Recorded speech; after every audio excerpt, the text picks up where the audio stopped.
Welcome to the Know Before You Go Travel Show, where we share all the latest travel tips, tricks, and insights to make your next vacation the best one yet. So sit back, relax, grab a cocktail, and enjoy the show with Penyak Travel's George Penyak and our senior travel consultant, Janet Penyak.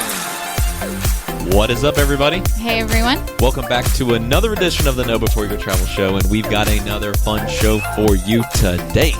They're all fun. They're all fun, but this one's extra fun because we actually have a special guest again. Yes, we do. And we're starting to get good at these special guests. We're starting to bring them on.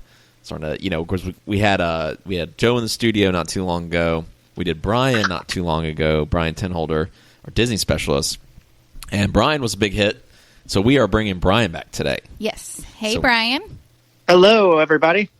Welcome back to the show. We're super glad to have you. And what are we talking about today, babe? Go and tell us what we're talking about. We are talking about Alaska. Talking about Alaska. This is one that we've talked about doing for a really long time. Yes. I'm surprised we're just now getting to it. Yeah.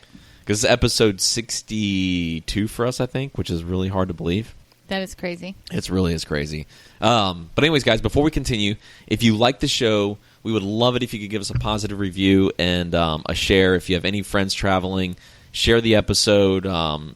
We've done tons of episodes on the Caribbean, Napa, Hawaii, everything. We probably have shows on everything at this point. So if you love the show, we would love a positive comment, feedback, and a share as well. We don't have shows on everything. I think you need some more coffee. Just about everything. I'm still working on my first cup here. Yep, there you go. And I like your Penyak travel mug. Yes. We should give those out to listeners if they I guess we need to order some more. If they buzz in a good question for question of the day, which by the way, we got to figure out one of those. Well, that's your job. We were completely unscripted this morning. Yeah. So Bryan went on an Alaskan cruise with his family last summer, and so we're going to kind of talk about that, what he did, highlights, certain points of interest. So, yeah, and I can chime in on certain topics. I went on a Alaskan cruise when I was much younger, not since being travel professionals, but when I was much younger, I went on one and loved it. Did the whole cruise tour thing.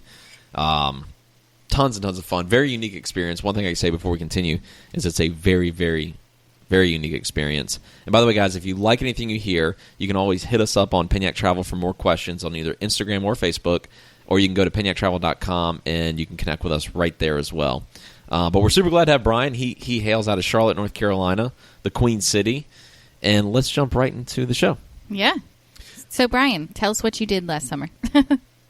Yeah, so our family, we have young children who are now 9 and 12, and one of their bucket lists was to go to Alaska. And so we decided to spend a couple weeks in the 49th state, the last frontier, and we spent a full week on land up in Anchorage and north of Anchorage and Denali area. And then we sailed south for a week on a cruise ship from Seward, Alaska, all the way down to Vancouver, and then we spent some time in Vancouver after the cruise as well. So that's the overall what we did, and then I'll let you ask some questions, and we'll get into the meat of the different ports of call that we stopped at. Real quick, I've got a quick question. I think a lot of people want to know this. So as they're browsing and looking at booking a trip to Alaska, there's Alaska cruises and there's Alaska cruise tours. So go ahead and explain what the difference is for our listeners. Absolutely. So the Alaska cruise itself is simply a cruise. Typically, there's 7-day cruises that are going one way from Seward south to Vancouver or from Vancouver north to Seward. There's also round trip cruises that are round trip out of Seattle and round trip out of Vancouver. And then you have the cruise tours, which is an option you can do at the end or the beginning of your cruise where you're visiting land, the middle of Alaska, or Vancouver. The cruise tours include tours of Denali National Park. They might have dog sledding. They might have tours of downtown Vancouver. So it's an additional tour you can add to the end or beginning of your cruise. Excellent. Yeah, and when I went, we did a cruise tour. And I remember we did the train ride. We spent a couple days extra in Vancouver. That was on the back half of the trip, and we flew into Alaska, and we started there. I think the itinerary, probably the structures changed since then. This was back in the early 2000s. But again, a super unique experience. By the way, before we continue, Bryan's definitely an expert on Alaska and Disney as well. So, Bryan, do you want to share your contact information with everybody, maybe your email and website or whatever you want to share so people can get in touch with you as well if they have any other questions? Yeah, sure. Again, it's Bryan Tenholder, like the number 10. And my email is brian@tenholdertravel.com. That's TENHOLDER travel.com. And my website is tenholdertravel.com. Beautiful. Beautiful. Now, as you're doing a cruise or a cruise tour in Alaska, how long, because I think this is another common question people ask, how long do they have at each port of call? Because I think there's a lot to do at almost each one, and there's a lot to see. And I remember a cruise like this being very slow-paced. It's a little bit different than the Caribbean cruises where I feel like the time you have in each port is much smaller, but I remember it being Alaska. You have much more time at each port to really, because you don't stay at the port. You really can go off in certain areas and get pretty far into Alaska. Is that right? Yes and no. The time. Let me back up. Cruising Alaska is very different than the Caribbean, like you mentioned, because in the Caribbean you're in open water. You're going from island to island. But in Alaska, you're cruising the inside passage, and there's just these tiny little islands going all the way up the coast. And once you're inside the inside passage, that's where Juneau and Skagway and some of these other ports of call are located. Some of them are a short distance to get between, and some are a long distance. But the ports of call, the time at the ports are limited. So typically you arrive at 7 or 8 in the morning, and sometimes they leave by 2, sometimes they leave by 4 or 5 in the afternoon. So it's not into the evening. It's not overnight ports of call. It's just a daytime experience. But there's plenty to do at each of the ports of call if you just walk off the boat and want to walk around downtown, or if you want to do a personalized tour or tour through the cruise ship. There's some great tours in each of the ports of call. Excellent. So where, in your most recent one, where did it start, where did it finish, and what was your favorite port? Yeah, so we flew into Anchorage a week before our cruise, and then we spent some time in Anchorage, and then we spent several days in Denali National Park. And we did tour Denali National Park for a few days, and we took the full bus ride, 92 miles all the way inside the park to the very end of the road, and we did see amazing wildlife. We saw 11 grizzly bears. Wow. We saw lots of moose. We saw lots of caribou. We saw fox. We saw deer. We just saw an incredible amount of wildlife throughout our experience in Denali National Park. Then after that, we did go back down to Anchorage and spend the day before we took a bus down to Seward. And Seward is on the Kenai Peninsula, which is about almost 2 hours, hour and a half, 2 hours south of Anchorage. And that's where the cruise port is located. So once we got on our cruise ship in Seward, then we sailed south. And our first stop after a day at sea was in icy Strait Point. Very cool. And so what's there? So in icy Strait Point, they are known for their whale watching. They have some good fishing there as well. But they're known for their whale watching, so that's exactly what we did. And we went out and went whale watching, and we saw some beautiful humpback whales, and we got up fairly close to them.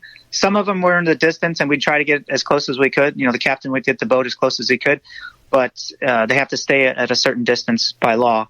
So we kept our distance, but we did get to see some amazing whales and got some great pictures as well.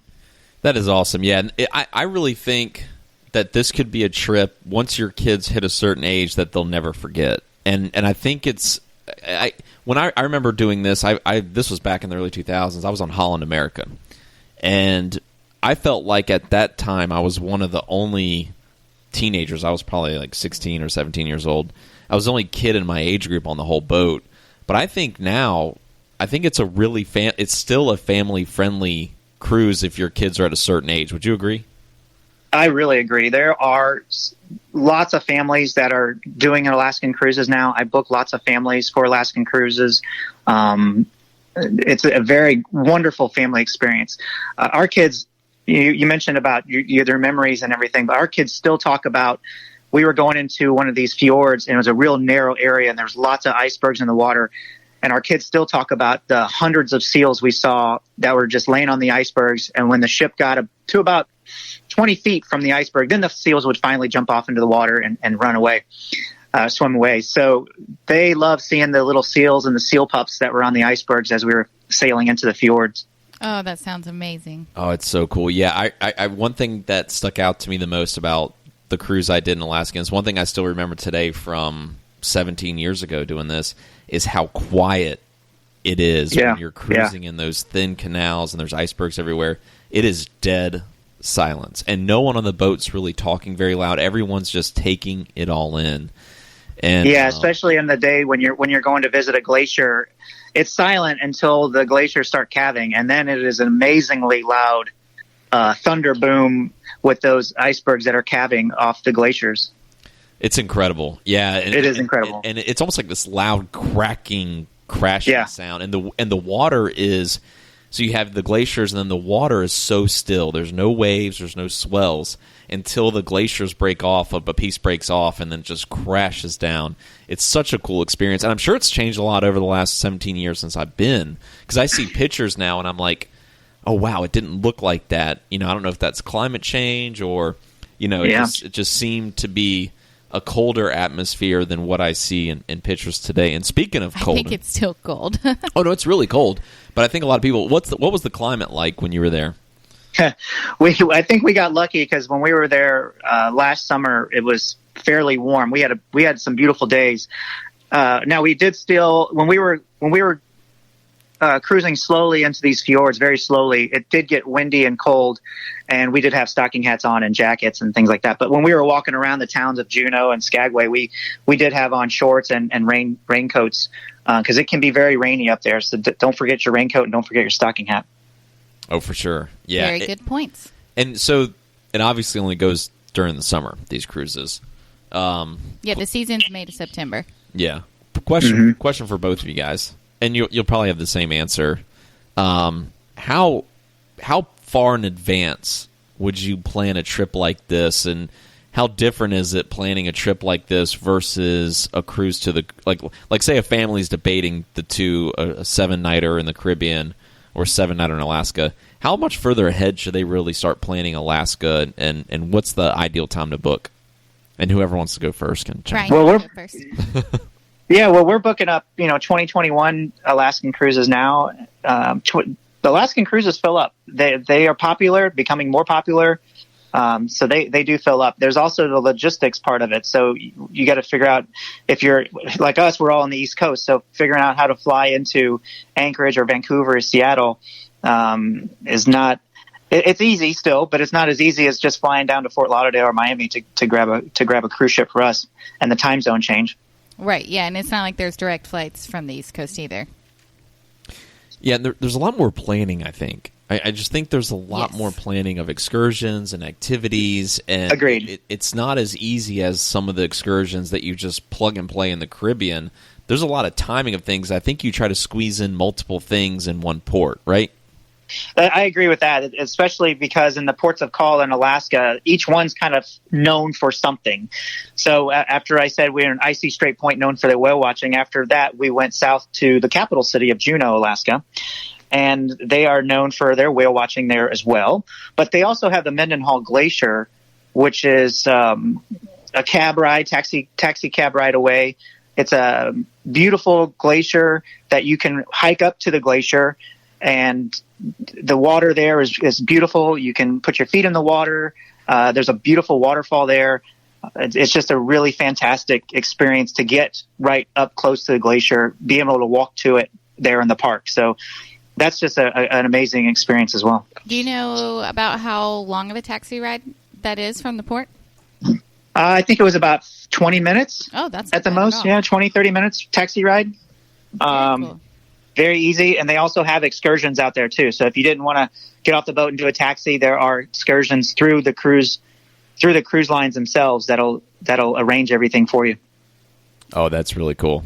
Yes, that's really cool. All right, question. Yeah, and I'm curious of this because we're probably going to do it in the Alaskan cruise this year. We're looking at one, if not 2021. You and I are going to do one, babe. Right. I'm of the stance that if you're gonna make the time to take this trip, and this is a bigger trip than, say, the Caribbean, at least for us, because our proximity alone to where the Caribbean is versus Alaska, this is a bigger trip. And in my opinion, if you're going to go on an Alaskan cruise, you have to do the balcony room, right? I mean, what's your thoughts on that? Did you guys have a balcony room, and what's your thoughts on that?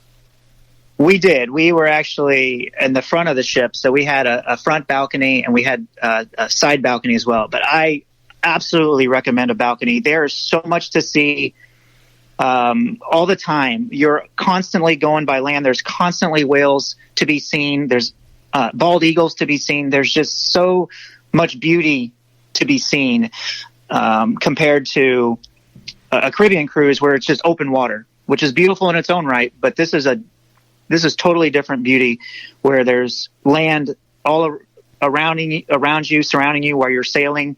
And there's just so much wildlife to see at any time. I mean, it can just pop up at any time. I always had my binoculars on me trying to spot whales, and it was quite often we would spot them out there. Oh, that's so freaking cool.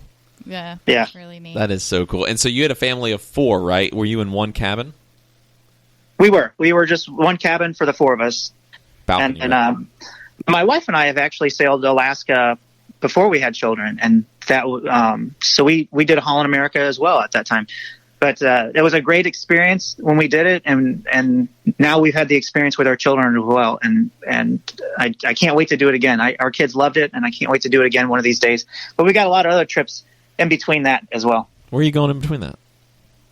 I'm sorry? Where are you going in between that? Well, we're going to Disney World for 10 days coming up for spring break. That's our next trip. Oh, man. Disney expert. Surprise, surprise. Yeah. So one thing I want to ask you about going back to, having the balcony cabin and everything. So Alaska, during the summer, it's daylight there for a very long time, correct? Yeah, that's correct. In fact, we were there during the summer solstice. So there was daylight all night long. We were actually in Denali National Park during the summer solstice. So we were pretty far north, and it was very much daylight. Even though the sun technically did set, the daylight was very, very evident all night long. Yeah, it's like overcast, right? It's like a gray. I remember it being just very like gray and overcast all night is what it felt like. And then it was and then in certain areas it was like sunshine, but then in a lot of areas, at least maybe it's just the climate. When I was there, it was just overcast all day. Yeah, I think technically the sun set somewhere around 12:30 or 12:45 in the morning, and then it came back up around 3:30. I think that's what the almanac said, but it was no doubt daylight all night long. That's crazy. So another reason to have a balcony, because at any time you might be able to see if any wildlife out there, if they're not sleeping. Yeah, we would see whales even on the cruise ship. We'd see whales at 9 o'clock, 10 o'clock at night because it's still very much daylight out there. Oh my gosh, that is so cool. Yeah, so when I traveled this back in obviously the early 2000s, we did an interior room, I believe, and I look back at it, I'm like, and I know the balconies are priced significantly more expensive for that reason. There's a much greater incentive in a cruise like this to have a balcony versus an interior room. Well, I would disagree with you, though. It's not always that much more expensive.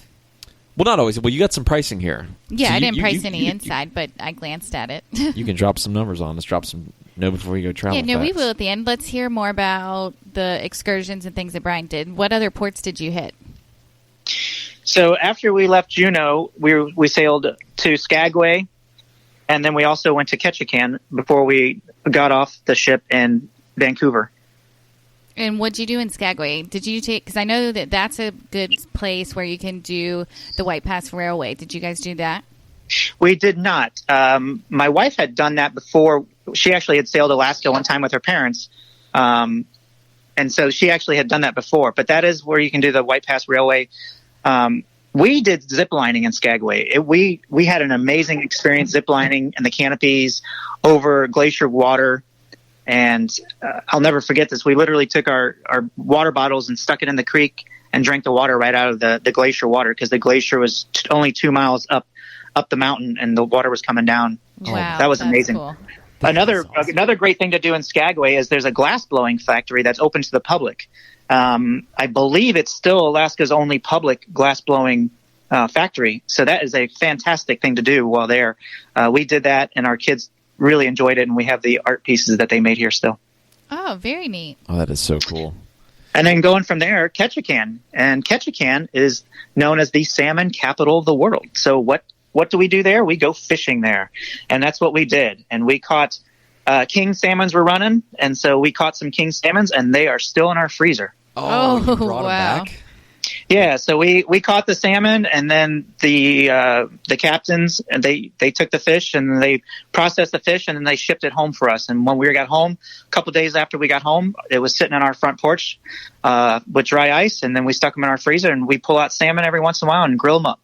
That is so freaking cool. Yeah, I've got that's the biggest really smile on my face hearing that story. Yeah, That really was neat. not something that we did when I was there. That is freaking cool. I would love I was to gonna have. say you love salmon, so I love salmon. It doesn't get any fresher than that.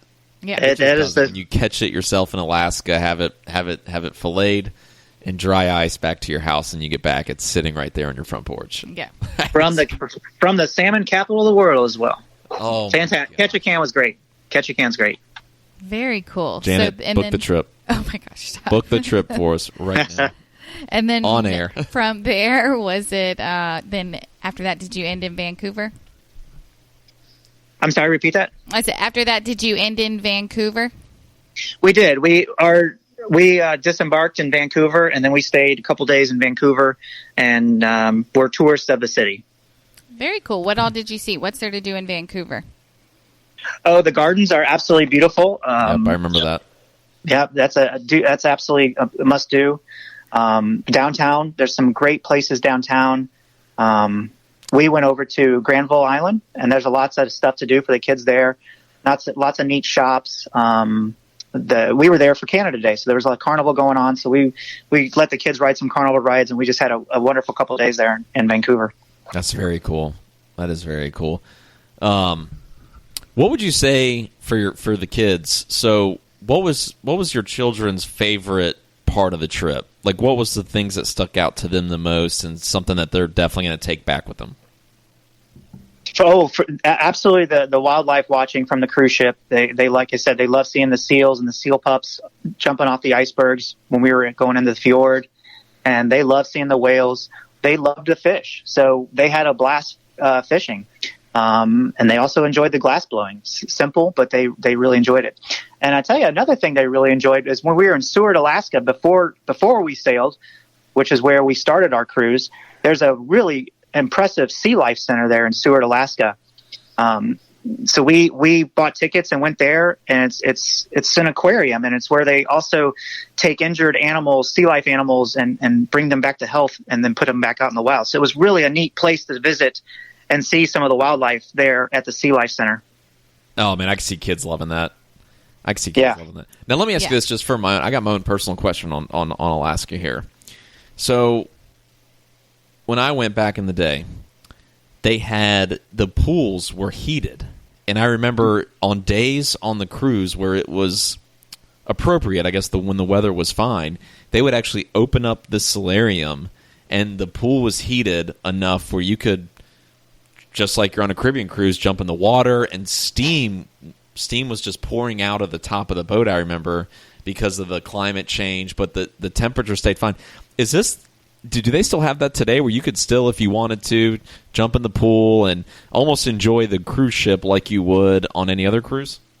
Oh, absolutely. Our kids, if they were on the boat, they were in their swimsuit at least 50% of the time, because just like you said, they would close the solarium, and if it was raining or too cold, and then they would open it up if it was sunny. The kids spend a lot of time in the pool and hot tubs. That's what kids do. And I want to go back to one more thing that the kids really, really enjoyed. When we were up in Denali National Park, we visited a dog sledding facility. Right? Yeah, the gentleman who was there had done the Iditarod many times. And so we got to visit the husky dogs and the husky pups and watch them, how they train and how they're fed. And it's just incredible animals. Oh, that's so cool. I'm just hearing about all the animals, just because I'm an animal lover. Yeah, we both are. For sure. Yes, I want to go. Yeah. I've never been, so I definitely want to go. It's on the list. Get to booking. Yeah. Book our trip on the air right now. Okay. Get the credit card out.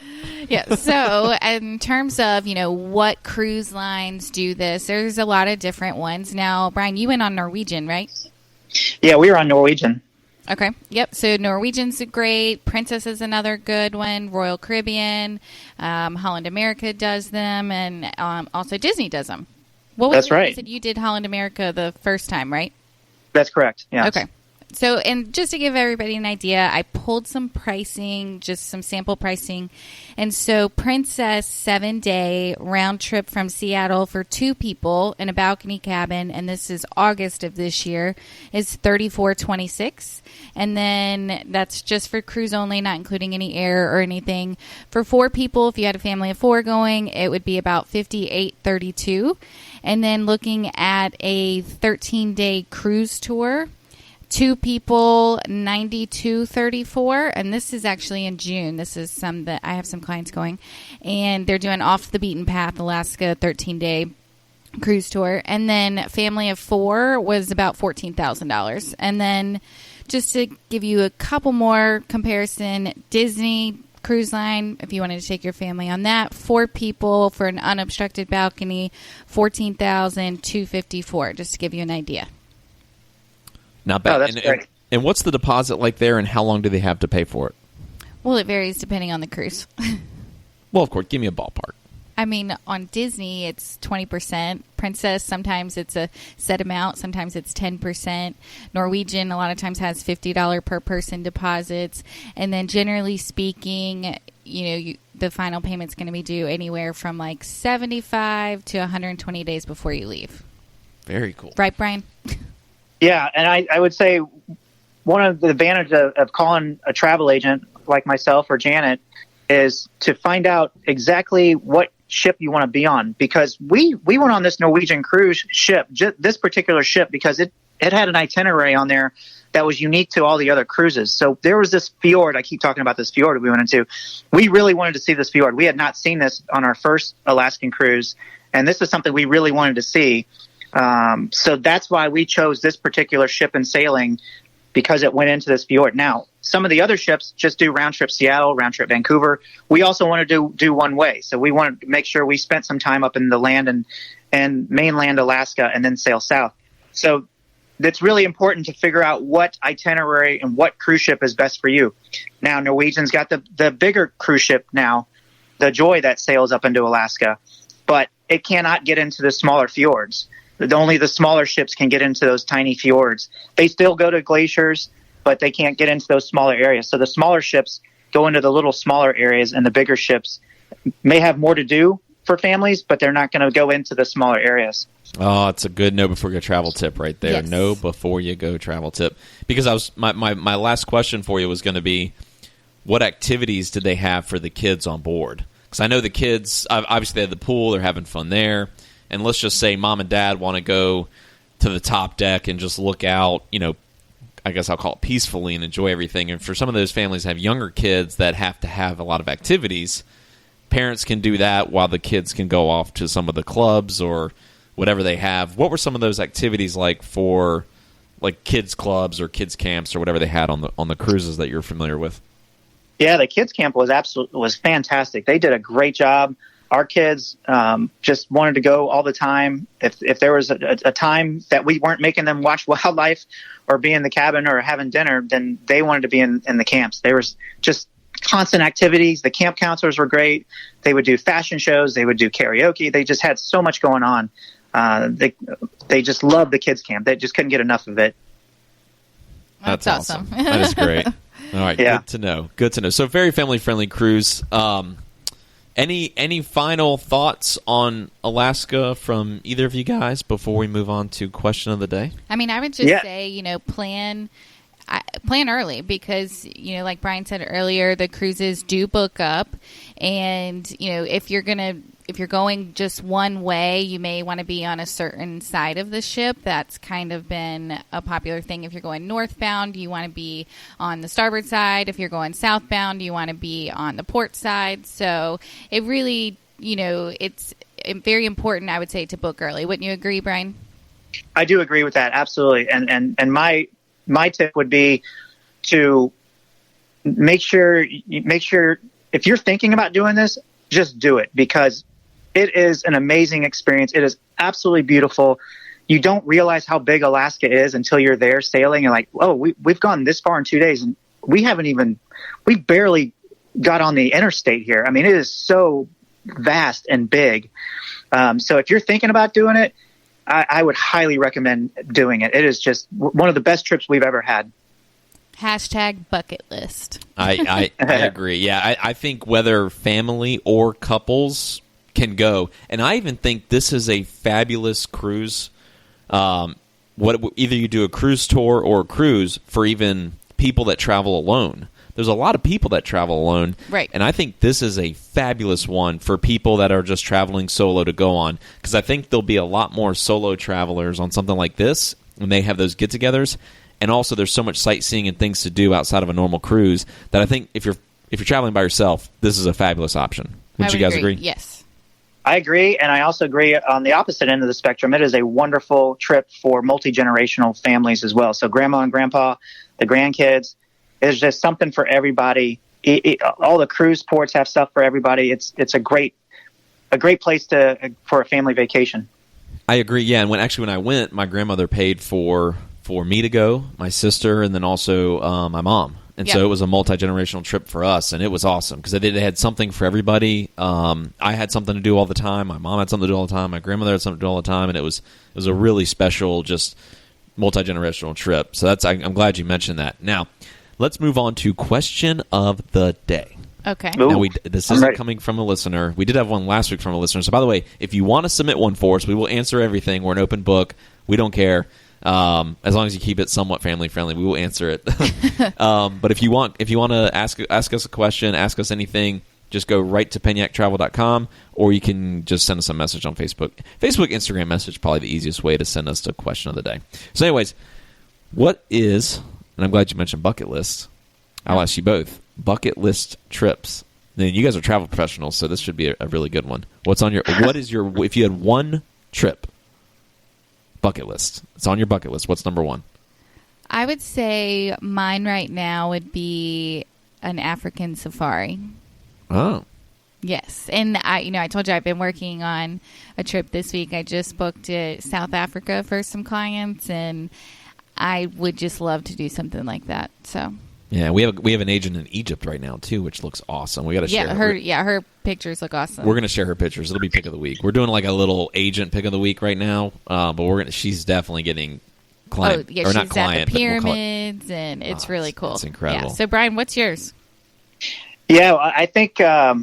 Well, I've got a lot, so that's the hardest part. Is I'm sitting here going through all of them. But I think if I had to say one right now, it would be a Galapagos Islands cruise. Oh, yes. I love the animals and the wildlife, and I want to go see those animals and wildlife there in the Galapagos. That does sound amazing. That's a good one. That's a very good one. I'd like to do that too. I don't know if I could beat that. There's so many places, you can go and travel. And Brian's very well traveled. How many countries have you been to, Brian? Oh, I don't know.